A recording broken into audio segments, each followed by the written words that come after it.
Hello everyone and welcome back to the channel. Thank you so much for being here. Appreciate you stopping on through, coming on by, whichever it may be. Don't be just a fly on the wall. Come off the wall. Hang out a little bit. Today we're going to listen to some more Thomas Dolby. We're going to move on to the next track in his album, The Flat Earth, which is going to be Mulu, The Rainforest. Which if I'm just taking a guess and taking a thought forward as to what we're going to hear, I'm imagining a lot of electronic noises that are going to sound very organic, very foresty. Perhaps we'll hear some animals, some buzzing. I don't know. I'm feeling something very atmospheric, organic, kind of maybe a slower jam. I don't know. We're going to find out very soon. So thank you guys so much for being here. Let's go ahead and get into the music. Mulu, The Rainforest. Thomas Dolby. Ba-boom.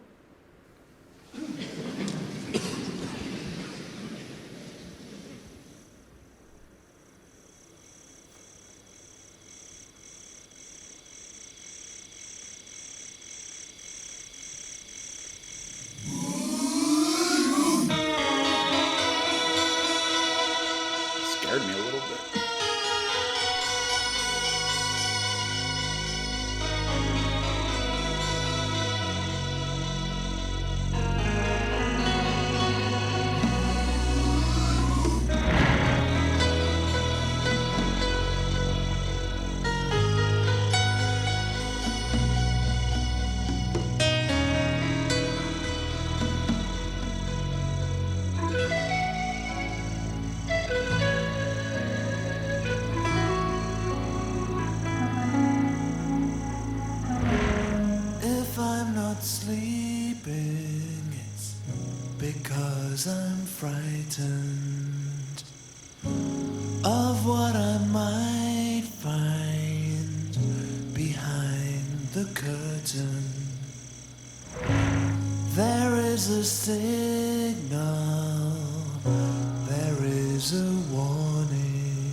So in some parts, I was right when it came to this track. It is definitely a lot of atmosphere. You did get some, like I said, like organic sounds, like bees, not bees, but like bugs that are kind of buzzing, whatever they, cicadas, those things that make those noises. Like you're getting a little piece of that.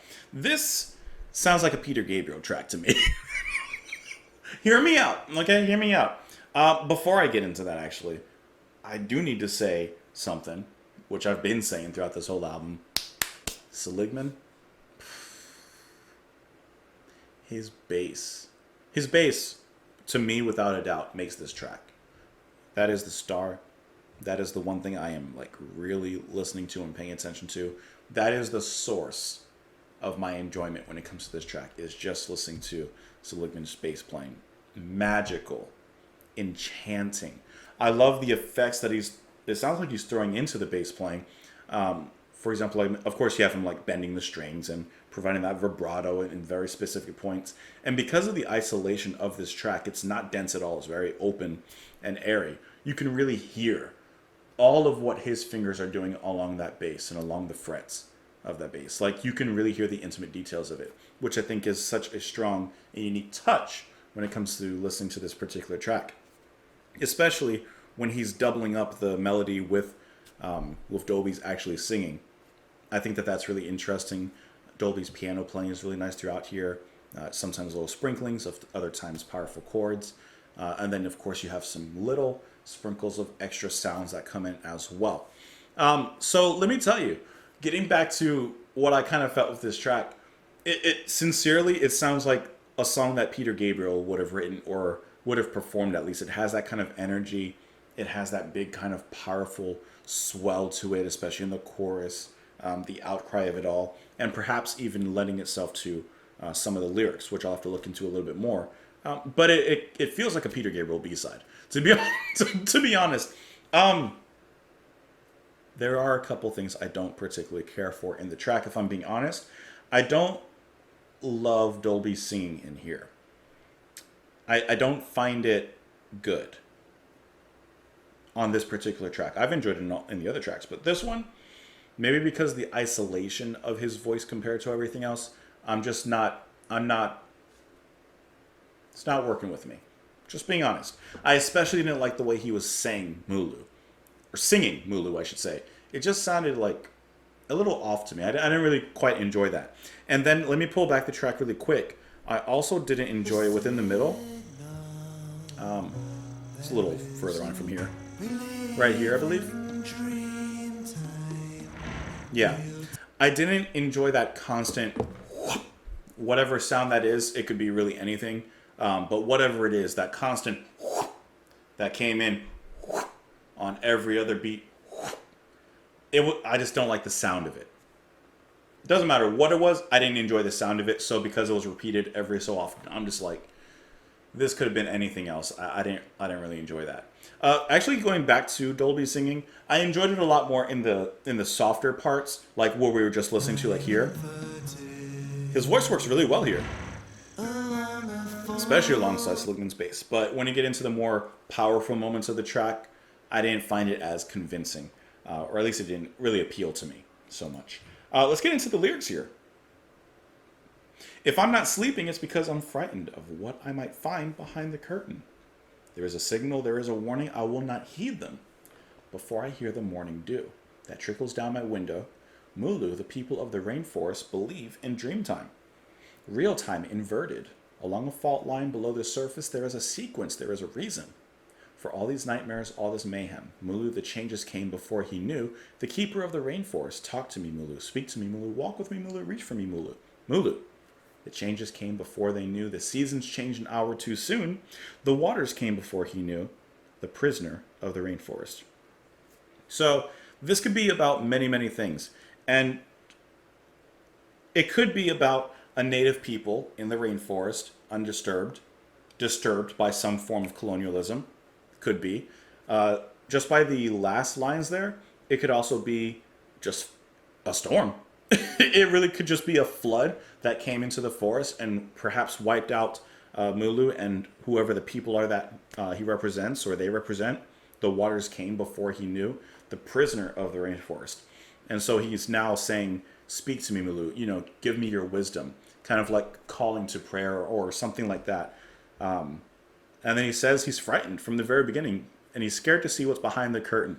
So he's been hidden from something. There is something hidden from him, and he's scared to go behind the curtain to see what that truth is, what that hidden truth is, even though he eventually does work up the courage to do so, because he says he ignores the warnings and such, and he does, in a sense, look behind that curtain to find out what the truth is. So the question is, what is that particular truth? I'm not sure, and I don't see anything necessarily here that would tell us. So I guess in the end, it's up to your own interpretation.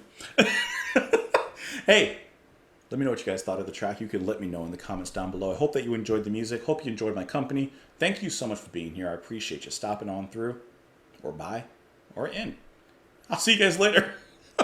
Patreon, Twitter, all that stuff. Bye.